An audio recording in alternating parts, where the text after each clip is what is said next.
Compared to other states in the U.S., Hawaii has a relatively high percentage of older adults, and that proportion is projected to continually increase in the coming years. It is also generally known that the availability of senior care facilities in the island can vary depending on location and population density. In rural areas, there may be fewer facilities available compared to urban areas. Truth be told, Hawaii is a state with a high cost of living, which can make it more challenging for seniors to afford long-term care. At the height of the COVID-19 pandemic, senior citizens in the state of Hawaii have been at higher risk for severe illness and death if they were to contract the virus.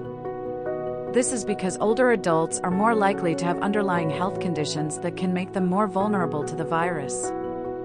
The state government has responsibly taken measures to protect older adults during the surge. Implementing vaccination prioritization for seniors and providing resources and guidance for senior living facilities. However, as with many other places around the world, this pandemic has been a challenging time for senior care and older adults. They have been facing isolation, limited access to in-person care, and financial difficulties. Despite the state's efforts, outbreaks have been reported in long-term care facilities, mostly from which have been hit the hardest by the pandemic. In spite of this, the state government has not ceased working to contain the spread of the virus, to provide support and resources to the affected residents and staff. The threat of infection against the health and welfare of senior citizens and the immunocompromised sector is real. According to the Centers for Disease Control and Prevention, and as evidenced by research, older adults and those with underlying health conditions such as heart disease, diabetes, and lung disease are at higher risk of contracting COVID-19. Without a doubt, infection or reinfection can lead to severe illness, hospitalization, and death. A question of time: vaccine efficacy. How long does it take for the vaccine to lose efficacy among senior citizens? The duration of protection provided by COVID-19 vaccines can vary among different individuals, and more data is still needed to fully understand how long the vaccines remain effective. However, available data suggests that vaccines are highly effective in preventing severe illness and death in older adults, even if the protection against symptomatic infection wanes over time. According to the Centers for Disease Control and Prevention, the Pfizer-BioNTech and Moderna COVID-19 vaccines have been shown to be highly effective in preventing COVID-19 in older adults. The CDC's data shows that after the first dose, the Pfizer-BioNTech vaccine is about 80% effective in preventing symptomatic COVID-19 in adults 65 and older, and after the second dose, the vaccine is about 95% effective. The Moderna vaccine has similar efficacy rates for adults 65 and older, with about 80% after the first dose and around 94% after the second dose. The duration of protection provided by the COVID-19 vaccines may decrease over time, but it is still unknown how much it will decrease and for how long.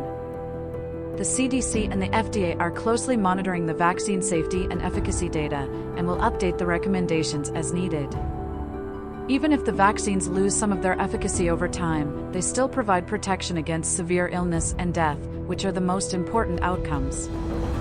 Additionally, the immunity boost provided by the vaccine also makes it less likely for the virus to mutate, which is important for controlling the pandemic. But how much do we actually know about immunity? Hybrid immunity and natural immunity provide different types of protection against COVID-19. The type of immunity that develops after a person has been infected with a particular virus or bacteria refers to natural immunity. It is thought to occur after a person has recovered from an infection, and it is also believed to provide some level of protection against reinfection. There is evidence that people who have recovered from the infection have some level of immunity to the virus. However, the duration of this immunity is still not fully understood. It's also worth mentioning that the virus has been constantly in mutation, often leading to new variants that have been reportedly able to evade the immunity provided by any previous infection.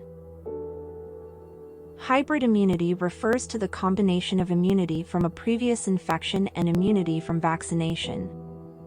Vaccines, as we all have now learned from experience, provide specific protection against the virus by training the immune system to recognize and fight the virus.